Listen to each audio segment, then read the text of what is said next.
사랑이신 하나님 아버지, 오늘도 예배의 자리로 불러주셔서 감사합니다. 아멘. 죄인인 저희는 죄가 더 익숙하고 친숙하여 스스로 배옵소서. 이 폭풍과 같은 시간 속에서도 주님께서 저희와 함께 하심을 믿습니다. 폭풍 중에도 함께 하시는 주님을 바라보길 원합니다. 저희는 연약하나 주님의 귀하고 어여쁜 자녀임을 믿습니다. 아멘. 공동체 되게 하여 주시옵소서. 아멘. 주님, 주님만이 아시오니 안디옥 청년부가 오늘 말씀을 통해 힘을 얻게 하여 주시고 세상 가운데서 주님의 자녀로서 빛을 내며 담대히 나아갈 수 있도록 주님의 말씀을 더욱 깊이 알며 주님의 말씀을 온전히 전할 수 있도록 인도하여 주옵소서. 아멘. 예수님 이름으로 기도드립니다. 아멘.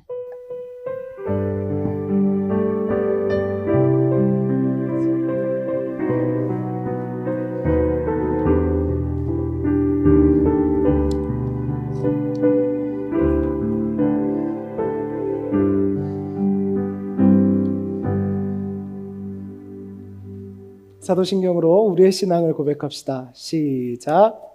전능하사 천지를 만드신 하나님 아버지를 내가 믿사오며 그 외아들 우리 주 예수 그리스도를 믿사오니 이는 성령으로 잉태하사 동정녀 마리아에게 나시고 본디오 빌라도에게 고난을 받으사 십자가에 못 박혀 죽으시고 장사한 지 사흘 만에 죽은 자 가운데서 다시 살아나시며 하늘에 오르사 전능하신 하나님 우편에 앉아 계시다가 저리로서 산자와 죽은 자를 심판하러 오시리라. 성령을 믿사오며 거룩한 공회와 성도가 서로 교통하는 것과 죄를 사하여 주시는 것과 몸이 다시 사는 것과 영원히 사는 것을 믿사옵나이다. 아멘. 우리의 고백이었습니다. 2026년 1월 25일 청년부 예배 설교를 시작합니다. 오늘 제목이에요. 우리 같이 읽어볼까요? 시작. 질투하시는 하나님, 그러나 사랑입니다. 입니다. 오늘 여러분들에게 미리 얘기하진 않았어요. 좀 깜짝 놀래키려고요. 우리 마태복음 강해 설교하고 있는데요. 오늘은 마태복음 강해 설교를 잠깐 쉬고 질투하시는 하나님이라는 주제를 가지고 주제 설교를 하려고 합니다. 왜 그러냐면요. 우리가 제자됨에 대해서 이야기를 나누고 있죠. 그 제자됨에 있어서도 질투하시는 하나님을 이해하는 것은 매우 중요하기 때문이에요. 또한 앞으로 우리가 마태복음을 통해서 볼 내용에도 질투하시는 하나님은 매우 중요합니다. 또한 여러분, 청년의 시절을 지나고 계신데요. 여러분들의 사랑, 연애, 결혼에도 이 질투하시는 하나님의 질투를 이해하는 것은 매우 중요합니다. 그래서 오늘 특별히 질투하시는 하나님을 주제로 설교를 준비했어요. 청년 여러분, 오늘의 본문은 시편 62편 1에서 2절인데요. 오늘 우리가 함께 읽을 이 말씀은요, 다윗이 쓴 시예요. 다윗이 가장 지쳤을 때, 가장 외로웠을 때, 그가 가장 흔들렸을 때 하나님께 올린 고백입니다. 시편 62편은 잘 되고 있을 때의 신나는 노래가 아니라 무너질 것 같은 마음으로 겨우겨우 숨을 쉬며 하나님께 드린 기도입니다.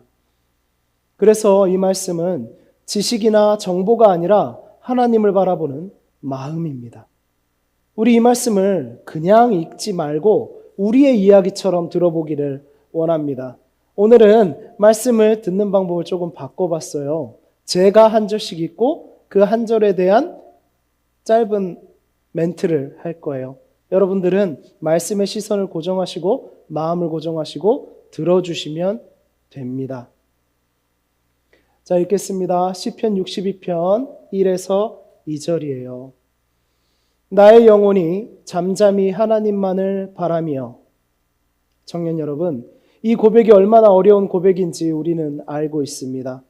우리는 하나님만을 바라보기보다 너무 많은 것을 함께 바라보며 살기 때문입니다. 나의 구원이 그에게서 나오는도다.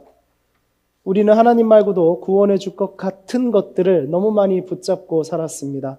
사람, 관계, 성공, 인정, 미래 이런 것들이죠. 그러나 우리는 결국 또 지쳐서 이 자리에 주님만을 의지하며 앉아 있습니다. 오직 그만이 나의 반석이시요 나의 구원이시요 나의 요새이시니. 청년 여러분, 이 말은 신앙이 좋을 때만 할 수 있는 말이 아닙니다. 내가 잘 될 때 하는 말이 아닙니다. 이 말은 내가 붙잡고 있는 것이 다 무너졌을 때 마지막으로 남은 나의 고백입니다. 내가 크게 흔들리지 아니하리로다. 이 고백은 문제가 없어서 나오는 고백이 아니라 문제가 있어도 하나님을 놓지 않겠다는 결단입니다. 아멘. 하나님의 말씀을 들었습니다. 청년 여러분, 오늘 우리는 이 고백을 배우러 온 것이 아니라 이 고백을 다시 되찾으러 왔습니다. 오늘 이 시간 우리 각자의 마음에서 이 고백이 다시 살아나기를 원합니다. 오직 주만이 나의 반석이십니다. 그리고 이 고백을 붙잡고 오늘의 설교를 함께 나누겠습니다. 다윗의 고백이 가능했던 이유는요, 하나님이 우리를 내버려 두지 않으시는 것을 믿었기 때문이에요. 그래서 다윗은요, 어떠한 상황 속에서도 하나님만을 바라봤습니다. 어떠한 상황 속에서도 하나님만을 바라봤다라는 것이 질투하시는 하나님과 깊은 관련이 있어요. 성경은요, 하나님을 질투하시는 하나님이라고 말씀하죠. 우리는 살면서 참 많은 감정을 느끼며 살아가죠. 누구와 연애를 할 때, 결혼해서 살 때, 낯선 환경에 부딪힐 때 말입니다. 우리는 참 많은 새로운 감정들을 느끼며 살아갑니다. 기쁨, 슬픔, 분노, 두려움, 외로움, 이런 것들이죠. 그리고 우리를 크게 요동치게 만드는 감정 중 하나가 바로 질투예요. 질투는요, 마음을 작게 만들고 관계를 불안하게 만들고 사람을 비교하게 만들고 결국 나 자신을 잃어버리게 합니다. 그리고 질투를 받는 대상도요, 자유를 잃어버리고 속박을 당하는 기분을 느끼게 되죠. 그래서 우리는 질투라는 감정을 별로 좋아하지 않아요. 느끼고도 싶어하지 않고요. 그 질투 안에 갇히고 싶어하지도 않습니다. 질투로 힘들었거나 관계가 깨어진 경험을 한 분들도 아마 계실 거예요. 그런데 성경이 이렇게 말씀하시는 거예요. 하나님은 질투하시는 하나님이시다. 이 말씀은요, 출애굽기, 신명기, 여호수아, 스가랴, 에스겔, 요엘, 나훔에서 언급되어지지요. 참 많이 나옵니다. 이 말씀을 처음 들으면 우리는 마음이 불편해집니다. 하나님도 그런 감정을 가지신다고? 하나님도 나를 자기 안에 가두고 싶어 하시는 건가? 왜 하나님은 자기만 바라보라고 하실까? 하나님도 나에게 소유욕을 부리시는 건가? 이런 질문이 생기죠. 오늘 우리는 이 질문 앞에 정직한 마음으로 서보려 합니다. 그리고 이렇게 질문을 바꿔보기를 원합니다. 하나님은 왜 나를 향해 질투의 감정을 느끼시는가? 라고 말이죠. 먼저 분명히 하고 싶은 게 있어요. 하나님은 우리가 믿어야 존재하시는 분이 아닙니다. 우리가 예배해야만 높아지시는 분이 아닙니다. 우리가 인정해야만 증명되시는 분이 아닙니다. 우리가 바라볼 때만 그곳에 계시는 분이 아닙니다. 하나님은 스스로 존재하시는 분입니다. 출애굽기 3장 14절 보시면요, 하나님은 자신을 이렇게 얘기하십니다. 나는 스스로 있는 자니라. 그렇습니다. 하나님은 우리의 예배가 없어도 하나님이십니다. 우리의 찬양이 없어도 왕이십니다. 우리의 믿음이 없어도 하나님은 거룩하십니다. 그렇다면 더욱 궁금해지지요. 이렇게 스스로 계신 그분이 왜 나는 질투하는 하나님이라 하셨을까요? 요한복음 15장 5절에서 예수님은 이렇게 말씀하세요. 나는 포도나무요 너희는 가지라. 그가 내 안에 내가 그 안에 거하면 사람이 열매를 많이 맺나니 나를 떠나서는 너희가 아무것도 할 수 없음이라. 아멘. 포도나무는 가지가 붙어 있어야 포도나무가 되는 건 아니에요. 그러나 가지는 포도나무에 붙어 있어야만 삽니다. 그래야만 열매를 맺지요. 하나님은 우리가 바라보아야 하나님이 되시는 분이 아니라 우리가 하나님을 바라보아야 사는 존재인 것입니다. 하나님은 우리가 예배해야 높아지시는 분이 아니라 우리가 하나님을 예배해야 살아나는 존재입니다. 그래서 하나님의 질투는 소유욕에 의한 것이 아니라 우리의 생명을 살리려 하시는 것입니다. 성경이 말하는 하나님의 질투는 이렇게 표현돼요. 출애굽기 20장 5절 보시면 나는 질투하는 하나님인즉 이렇게 말씀하시고요. 신명기 4장 24절 보시면요. 내 하나님 여호와는 소멸하는 불이시요 질투하는 하나님이시라 라고 말씀하지요.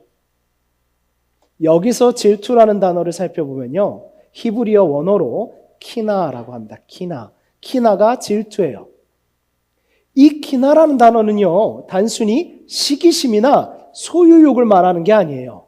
이 키나는요. 언약, 약속, 그 약속 안에서 사랑을 지키려는 불같은 열정을 뜻합니다. 키나, 히브리어의 질투, 키나는 언약 안에서 사랑을 지키려는 불같은 열정을 말하는 거예요. 이게 성경이 말씀하시는 질투입니다. 하나님의 질투는요, 너 다른 곳을 보면 기분 나쁘니까 나만 봐. 내가 너에게 세상에서 제일 멋진 존재가 될 거야. 네가 바라보는 유일한 대상이 될 거야. 나를 높여. 드라마 대사에 있었나요? 나를 추앙해. 그러지 않으면 난 질투가 나 하는 것이 아닙니다. 하나님의 질투는 네가 나를 떠나면 죽는다 라는 사랑의 외침입니다.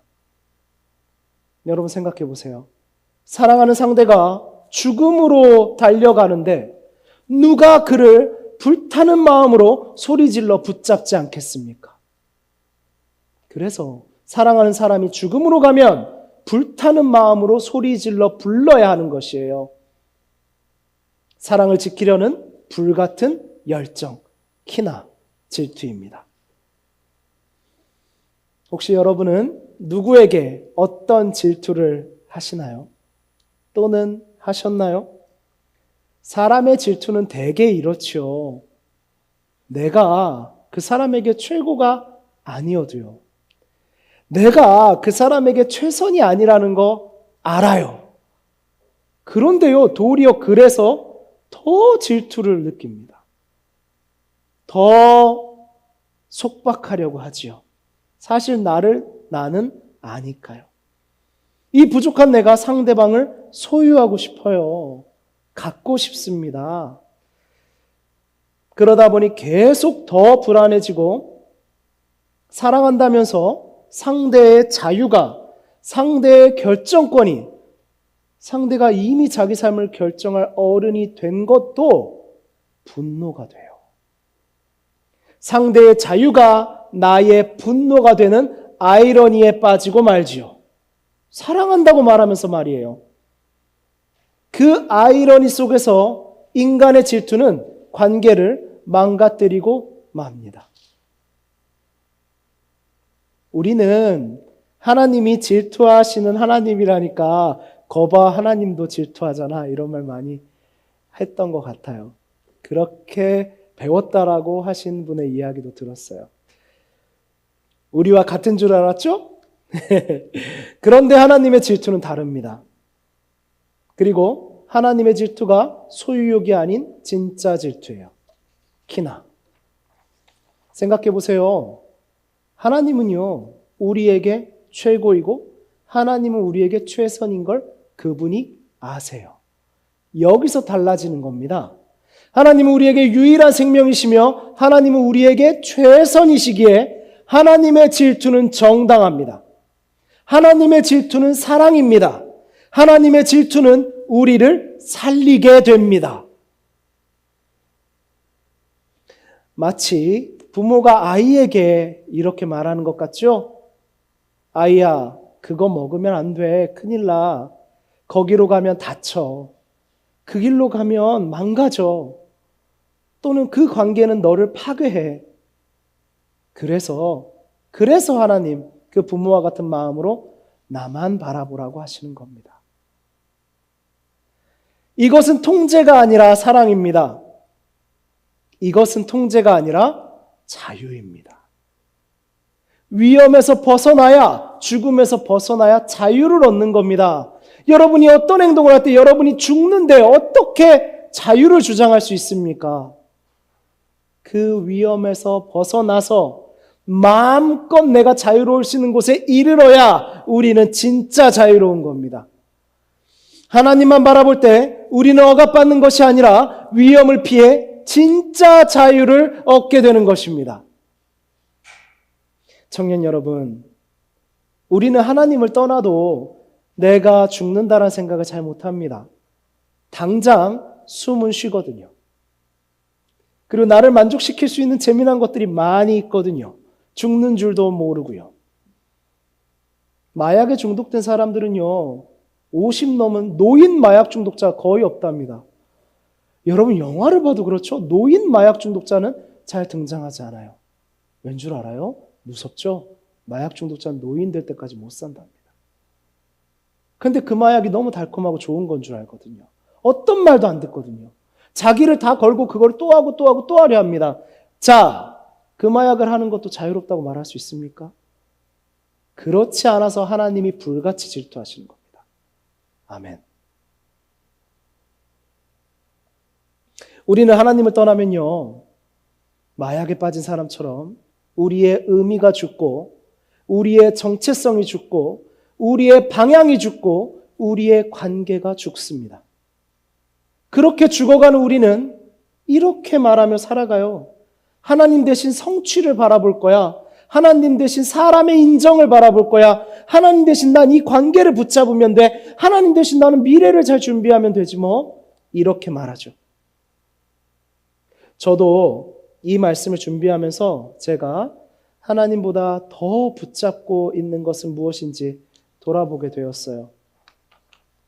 청년 여러분, 성경이 말하는 우상이란 나를 살려줄 것처럼 보이지만 결국 나를 지치고 죽게 만드는 모든 것입니다. 저에게도 아직도 가끔은 붙잡고 있는 우상들이 있더군요. 저도 여러분도 기억해야 합니다. 하나님만이 생명이십니다. 아멘. 그러므로 우리는 그 생명을 가진 자로 이 자리에서 예배합니다. 하나님이 예배를 받으시는 이유는 하나님이 허전해서가 아닙니다. 하나님이 혼자셔서 심심해서 우리를 부르신 게 아닙니다. 우리가 예배할 때 우리는 우리가 누구인지 기억하게 되고 우리는 우리가 어디서 왔는지를 알게 되고 우리는 우리가 어디로 가는지를 분명히 보게 됩니다. 예배는 하나님을 위한 행위가 아니라 우리를 살리는 행위입니다. 우리를 위한 행위입니다. 예배를 하나님께 제공하듯이 하나님께 서비스하듯이 생각하지 마십시오. 그래서 여러분 기억하셔야 돼요. 하나님은 스스로 계신 자입니다. 하나님은 무엇이 필요치 않으십니다. 하나님은 없는 것이 없으십니다. 하나님은 결핍이 없으십니다. 그런 분이 질투하시는 겁니다. 놀라운 사랑이지요. 우리를 위한 행위입니다.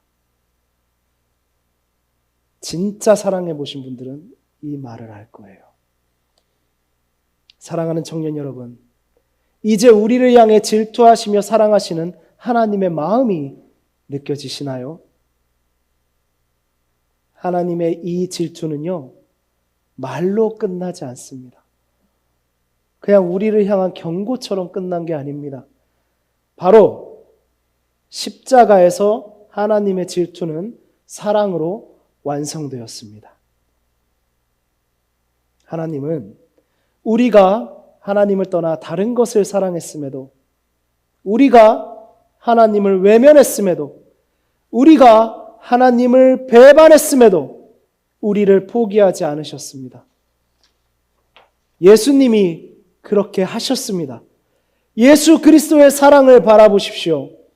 질투는 집착이 아니라 포기하지 않는 사랑입니다. 죽기까지 우리를 포기하지 않는 그 사랑입니다. 성경에 이 문장이 그대로 쓰여 있지는 않지만 그리스도께서 우리를 위해 죽으신 십자가를 바라보면 저는 이런 음성이 들리는 것 같습니다. 함께 읽을까요? 나는 너 없는 천국을 원하지 않는다. 이것이 질투하시는 하나님의 마음입니다. 청년 여러분, 하나님은 오늘 우리에게 물으십니다. 너는 지금 무엇을 바라보고 있니? 너는 지금 누구에게 기대고 있니? 너의 가장 깊은 소망은 무엇이니?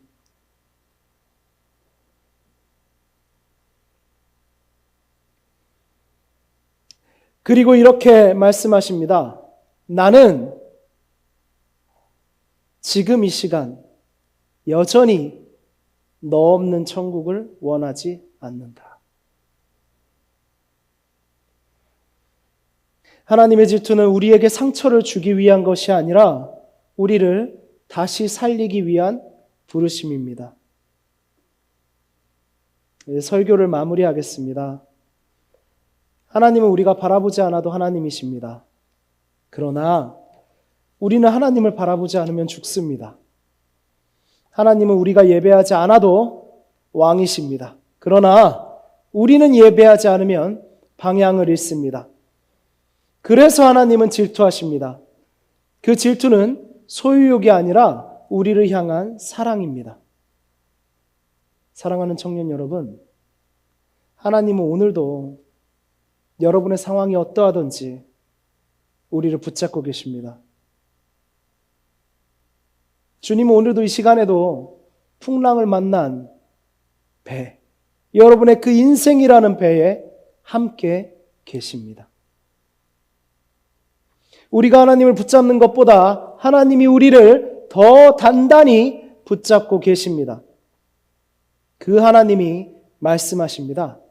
나는 너를 놓칠 수 없다. 이것이 질투하시는 하나님의 마음입니다. 우리 이렇게 결단해 봅시다. 이번 한 주간 우리가 하나님보다 더 붙잡고 있는 것 중에 한 가지라도 내려놓아 봅시다.